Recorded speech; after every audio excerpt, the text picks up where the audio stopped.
Chiuderà la stagione del Pirandello di Agrigento l'onorevole di Leonardo Sciascia, un ritorno a gentile richiesta il prossimo 6 e 7 maggio al teatro. Uno spettacolo coraggioso che punta più a far discutere che a far piacere, afferma l'attore agrigentino Gaetano Ronica. Intanto si sono svolte le ultime repliche dello spettacolo Ombre in giro per l'Italia che tanto successo ha ricevuto. Dicevo appunto siamo una ventina perché ce ne mancano ancora 4-5 per finire e abbiamo anche rinunciato a qualche replica un po' faticosa in altre regioni.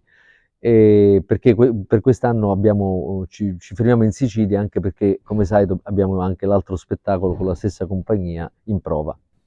Sì, appunto l'onorevole che chiude la stagione, Sì, ce ne vuoi sì. parlare? Beh, intanto siamo orgogliosi di chiudere la stagione. L'onorevole, come si sa, è un testo di Leonardo Sciascia che facciamo diciamo, nella mia versione, ecco, rivisitato da me, con la compagnia del Teatro Pirandello che vedi qui alle mie spalle. Abbiamo delle new entry che sono appunto Roberto Maria Iannone, Pippo Crapanzano e Salvatore Galante, poi la compagnia è la stessa, per cui Franco Bruno, Silvia Frenda, Arianna Vassallo, Emanuele Carlino, Nicola Puleo, Fabrizio Milano e Viola Provenzano.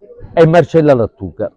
Per cui siamo sempre gli stessi e la compagnia è la stessa, è un patrimonio. In questi giorni in cui si parla di capitale della cultura, io credo che i patrimoni della cultura vadano, come dire, tutelati. Allora noi cerchiamo di tutelarci e di continuare la nostra strada. Guarda, devo dire che questo nostro ritorno ad Agrigento è quasi un ritorno a gentile richiesta perché l'anno scorso abbiamo fatto, non mi ricordo se 6 o 8 matinee, per cui non dovevamo in effetti tornare. Siamo ritornati per fare invece oggi e domani con le scuole.